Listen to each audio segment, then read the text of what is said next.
ሰላም ጤና ይስጥልን ተመልካቾቻችን እንደምንላችኋል ከናሁ ቴሌቪዥን ለዕለተ ማክሰኞ ሚያዝያ 14 ቀን 2017 ዓ.ም የቀን ዜናዎችን ወደ እናንተ የምናደርስበት ጊዜው አሁን ነው። ከዜናዎቹ ጋር ሀብታማ አያሌው ነኝ። አብራችሁን ቆዩ።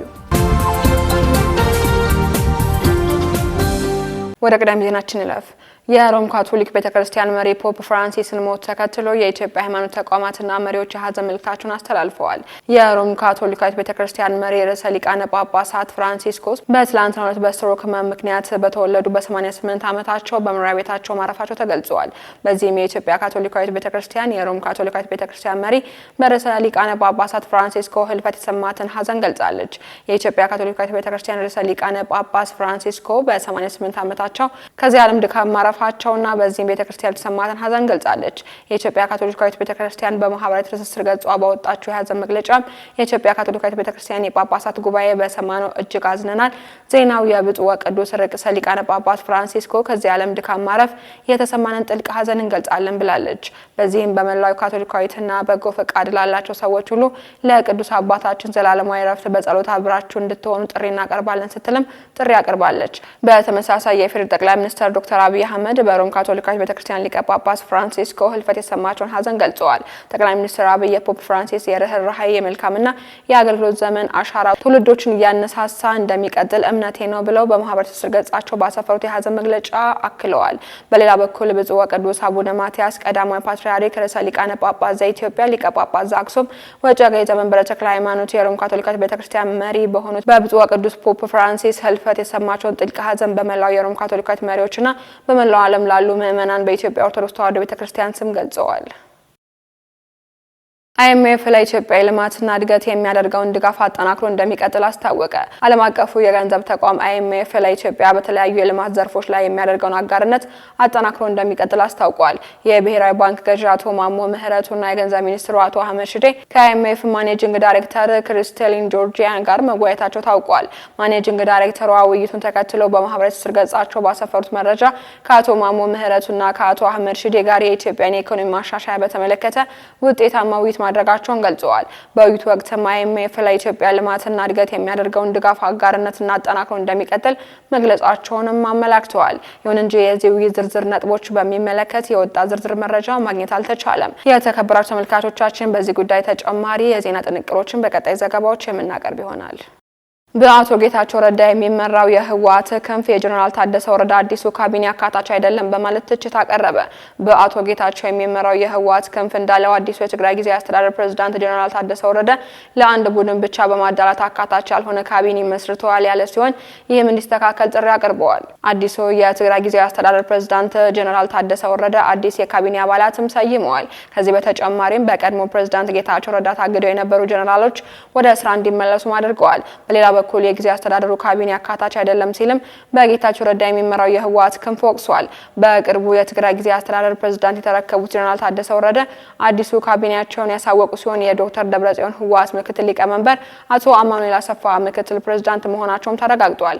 ከዚህ በተጨማሪ ከዚህ በፊት በካቢኔ ያልነበሩ በዶክተር ደብረጽዮን የሚመራው የህወሓት ክንፍ ማዕከላዊና ስራ አስፈጻሚ ኮሚቴ አባላት በዚህ ጀነራል ታደሰ ወረደ ካቢኔም ተካተዋል። ይህ በእንዲህ እንዳለ በቀድሞ የትግራይ ክልል ጊዜ አስተዳደር ፕሬዝዳንት አቶ ጌታቸው ረዳ ታግደው የነበሩ ጀነራሎች በአዲሱ ፕሬዝዳንት ውሳኔ ዳግም ወደ ስራ መመለሳቸው የተገለጸ ሲሆን ጀነራል ፍስሐ ኪዳኑ የትግራይ ሰላምና ጸጥታ ቢሮ ኃላፊ ሆነው እንዲቀጥሉ መደረጉንም በፕሬዝዳንቱ ተፈርሞ የወጣ ደብዳቤ አመላክቷል። ከዚህ በተጨማሪ አዲሱ የትግራይ ጊዜያዊ አስተዳደር ፕሬዝዳንት ጀነራል ታደሰ ወረደ ለክልሉ መንግስታዊ እንዲሁም ለመንግስት ቅርብ ላላቸው መገናኛ ብዙሃን ብቻ በሰጡት የመጀመሪያ መግለጫቸው የጊዜያዊ አስተዳደሩ የመጪው ጊዜያት የትኩረት አቅጣጫዎችን አብራርተዋል። ፕሬዝዳንቱ እንዳሉትም በትግራይ ሰላምን ማረጋገጥ፣ የህዝብን ደህንነት መጠበቅ እንዲሁም የፍትህ ስርዓት ማሻሻል ከቀዳሚዎቹ ተግባራት መካከል እንደሚሆኑም አንስተዋል። አሁን መልፋት አልፎበታል። አንድ ሆነው ብዙ የሚሆኑበት ጊዜ መጥቷል። በጣቶ ፍጥነት ትኬቶን ቆርጠው ወደ ፈለጉበት ይጓዛል።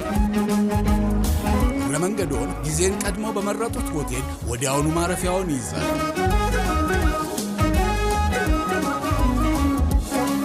ምን ይሄ ብቻ! እድሜ ለአቢሲኒያ ኢኮሜርስ የፈለጉትን ዕቃ ሲመርጡ ዕቃውን የሚያደርሱት በሮ ላይ ያሉ ይመስል ወዲያው ክፍያ ሲፈጽሙ በቅጽበት ይደርሶታል።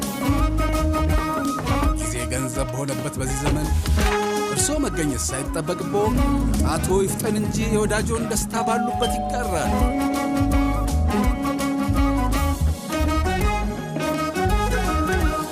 አቢሲኒያ የሁሉም ምርጫ።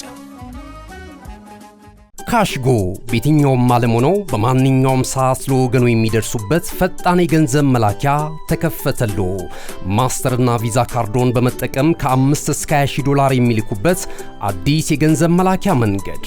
ካሽጎን ለየት የሚያደርገው የትኛውም የገንዘብ ዝውውር በፍጥነት አገልግሎት ከመስጠቱም ባሻገር ለማንኛውም አገልግሎት ምንም አይነት ክፍያ አለመጠየቁ ነው። በሀገራችን ታሪክ ገንዘብን ከውጪ ወደ ሀገር ቤት በማስተላለፍ በመተግበሪያ መልክ አገልግሎት መስጠት የጀመረው የመጀመሪያው ሀገር በቀል የገንዘብ መላኪያ ዘዴ ካሽጎ ከ4500 በላይ ባሉ የባንክ ቅርንጫፎች አገልግሎት እየሰጠ ይገኛል። ገንዘቦን በሰኮንዶች ልዩነት ውስጥ ይፈልጉ በአካውንቶ ወይንም በእጆ ቆጥረው የሚወስዱበት ልዩ ዘዴ። በቅርቡ ሁሉንም ኢትዮጵያዊ ባለቤት ለማድረግ ጉዞ የጀመረው ካሽጎ ዛሬውኑ መተግበሪያውን በስልኮ ላይ በመጫን የአገልግሎቱ ተጠቃሚ ሆኑ። ፍጥነት መለያችን፣ ኢትዮጵያን መክፈቻችን፣ ካሽጎ ነው መላኪያችን። ካሽጎ የአዲሱ ትውልድ ብራንድ። ወደ ውጭ ዜናዎች እናልፋለን። ርዕሰ ሊቃነ ጳጳስ ፍራንሲስ በስትሮክ ምክንያት ማረፋቸውን ቫቲካን ገለጸች። ፖፕ ፍራንሲስ በወጣትነት እድሜያቸው ስር በሰደደ የሳምባ በሽታ ሲሰቃዩ ቆይተዋል። በዚህ ህመማቸው ምክንያት አንዱ የሳምባ ክፍላቸው የተወገደላቸው ፍራንሲስ በ2025 መጀመሪያ ላይ ባጋጠማቸው የመተንፈሻ አካል ችግር ለ38 ቀናት ሆስፒታል ገብተው ነበር። ቫቲካን ርዕሰ ሊቃነ ጳጳስ ፍራንሲስ በ2022 የመጨረሻ ቃላትና መንፈሳዊ ኑዛዜ ይፋ አድርገዋል። በዚህ አጭር ጽሑፍ ውስጥም ፖፕ ፍራንሲስ በቀላል የመሬት ውስጥ መቃብር ማስክሬናቸው እንዲያርፍ ማሳስበው ነበር። ፖፕ ፍራንሲስ በኑዛዜያቸው ላይም በህይወት የመጨረሻ ላይ ተከሰተውን መከራ፣ ለዓለም ሰላምና በህዝቦች መካከል ያለውን ወንድማማችነት ለጌታ ያቅርብ ያለው ሲሉ መግለጻቸውን የኑዛዜ ቃላቸው ያስረዳል። የርዕሰ ሊቃነ ጳጳስ ፍራንሲስ እረፍትን ተከትሎ ቀጣይ የሮማ ቫቲካ ቤተክርስቲያን ርዕሰ ሊቃነ ጳጳስ መምረጥ ቀጣይ እርምጃዎችን እንደሚሆን ይጠበቃል። በሲስቲን ቻፕል ውስጥ ኮንክላቭ በመባል የሚታወቀው ሂደትም ተተኪውን ጳጳስ ለመምረጥ ድምጽ ይሰጣል ተብሎም ይጠበቃል። ወደ መጨረሻ ዜናችን ይለፍ። ሩሲያ ከዩክሬን ጋር በቀጥታ ለመነጋገር በሯ ክፍት መሆኑን ፑቲን ገለጹ። የሩሲያ ፕሬዝዳንት ቭላዲሚር ፑቲን ጦርነት ከተጀመረ ጊዜ አንስቶ ለመጀመሪያ ጊዜ ከዩክሬኑ መሪ ቮሎዲሚር ዜሌንስኪ ጋር የሁለትዮሽ ውይይት ለማድረግ ዝግጁ መሆናቸውን አስታውቀዋል። ሰኞ ዕለት ለሩሲያ መንግስታዊ ቴሌቪዥን አስተያየት የሰጡት ፑቲን ሩሲያ በማንኛውም የሰላም ተነሳሽነት ላይ ሁሌም አዎንታዊ ምላሽ ትሰጣለች ብለዋል። በዚህም የኪየቭ አገዛዝ ተወካዮችም ተመሳሳይ ስሜት እንደሚሰማቸው ተስፋ አደርጋለሁ ብለዋል። የክሬምሊን ቃል አቀባይ ዲሚትሪ ፔስኮቭ የፑቲን አስተያየት የሲቪል ኢላማዎችን ላለመምታት ከዩክሬን ጋር በቀጥታ ለመነጋገር ፈቃደኛ መሆናቸውን ያሳያል ብለዋል። ይሁን እንጂ ዜሌንስኪ እስካሁን ድረስ ለፑቲን አስተያየት በቀጥታ ምላሽ ከመስጠት ተቆጥበዋል። ነገር ግን ዜሌንስኪ ዩክሬን የሲቪል ደህንነቶችን ለመጠበቅ ለማንኛውም ውይይት ዝግጁ ነች ሲሉ ገልጸዋል። እንደ አውሮፓውያኑ አቆጣጠር የካቲት 2022 ሩሲያ በዩክሬን ላይ ሙሉ ወረራ ከጀመረች ጊዜ ጀምሮ በሁለቱ ወገኖች መካከል ቀጥተኛ ውይይት ሳይደረግ ቆይቷል። ፔስኮቭ ለኢንተርፋክስ የዜና ወኪል በሰጡት አስተያየትም ፕሬዝዳንቱ የሁለትዮሽ ጉዳዮችን ጨምሮ የሲቪል ኢላማዎችን አለመምታቱ ጉዳይ ላይ መወያየት እንደሚቻል ሲናገሩ ፕሬዝዳንቱ ከዩክሬን ጋር ድርድርና ውይይት አድርገዋል። ይህ በእንዲህ እንዳለ ጦርነቱ በአንድ ሌሊት ቀጥሎ ያደረ ሲሆን በወደብ ከተማዋ ኤዴሳ ሰው አልባ አውሮፕላኖች መውደቃቸውን መረጃዎች አመላክተዋል። በደረሰው ጥቃትም 3 ሰዎች መጎዳታቸውን የአካባቢ ባለስልጣናትን ገልጸው በእሳት ቃጠሎ ምክንያትም በመኖሪያ ህንጻዎች ላይ ጉዳት ደርሷል ተብሏል። ባለፈው ሳምንት በፓሪስ ውስጥ መሪዎቹ ጦርነትን ለማስቆም በሚቻልበት መንገድ ላይ መምከራቸውን ተከትሎ ዩክሬን በዚህ ሳምንት ከአሜሪካና ከአውሮፓ ሀገራት ጋር በለንደን ውስጥ ለመሳተፍ ቀጠሮ ይዛለች። ቀደምቶቻችን ኑሯቸውን ለማሸነፍ ተግተው የድካማቸው ውጤት ፍሬ ሲያፈራ ሰፍረው ለምስጋና ወደ ቤተ እግዚአብሔር ያቀርቡ እንደነበር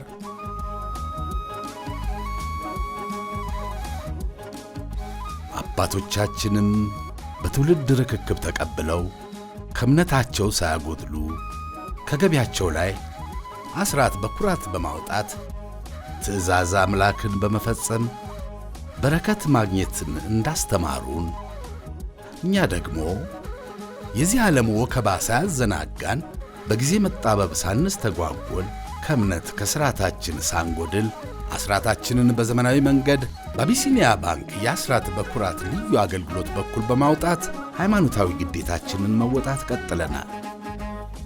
እርሶም የአቢሲኒያ ባንክ አስራት በኩራት ልዩ አገልግሎት ተጠቃሚ ይሁኑ። አቢሲኒያ የሁሉም ምርጫ። እነሆ የምስራች የ10 አየር መንገድ የበረራ ትኬት ለውድ ደንበኞቹ በተቀላጠፈና አስተማማኝ በሆነ መንገድ እያቀረበ ያለው። በዚህም በደንበኞቹ የተመሰገነው ጉዞጎ አሁን ደግሞ ተደራሽነቱን በማስፋት ተጨማሪ ባንኮችን በማካተት ለውድ ደንበኞቹ የበለጠ አስተማማኝ ለመሆን ችሏል። የጉዞጎን አፕሊኬሽን ከአፕ ስቶር ወይም ከፕላይ ስቶር በማውረድ የመነሻና የመድረሻ ከተማዎትን መርጠው ዋጋ አወዳድረው የሀገር ውስጥም ሆነ ዓለም አቀፍ በረራ ማድረግ ካሰቡ የበረራ ትኬቶን ክፍያ በአቅራቢያው በሚገኙ ባንኮች አንድም በአካል በመሄድ ወይም በኦንላይን የክፍያ አማራጮች ክፍያዎትን በመፈጸም የበረራ ትኬቶን በእጅ ያስገቡ። ከዚህም በተጨማሪ እንደ ሁሉ ጊዜው ወደ ጉዞጎ የጥሪ ማዕከላችን 7473 በመደወል ከሙሉ የበረራ መረጃ ጋር የ24 ሰዓት የትኬት አገልግሎት ማግኘት እንደሚችሉ ስናበስሮ በታላቅ ደስታ ነው። ለበረራዎ ጉዞጎ።